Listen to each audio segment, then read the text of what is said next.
ভিতরটা দেখান, ভিতরটা দেখান, ভিতরের ওই ইয়েটা একটু তুলে, হ্যাঁ হ্যাঁ এটা একটু তুলে দেখান ভিতরের। আচ্ছা ঠিক আছে, তারপরে একটু চাপ দিয়ে দেখান ফোমগুলোকে, হ্যাঁ এরকম। তারপরে ওই পাশেরটাও একই কাজ করুন, ওই যে লেদারটা, ওই পাশের লেদারটা একটু চাপ দিয়ে দেখেন, হ্যাঁ হ্যাঁ হ্যাঁ হ্যাঁ এটা একটু চাপ দিয়ে দেখেন, একটু ঘোরান। এবার হচ্ছে সোলটা এইভাবে ভাঁজ করে দেখান, হ্যাঁ হ্যাঁ হ্যাঁ হ্যাঁ এইভাবে এবার ভাঁজ করে দেখান, তাহলে বুঝবো। না ভেঙে যাবে না, এটা ভাঙবে না।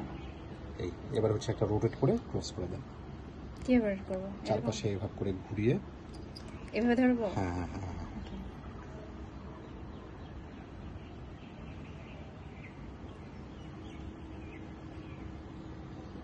হ্যাঁ হাতটা একদম একদম স্টপ রাখেন, হাতটা এরকম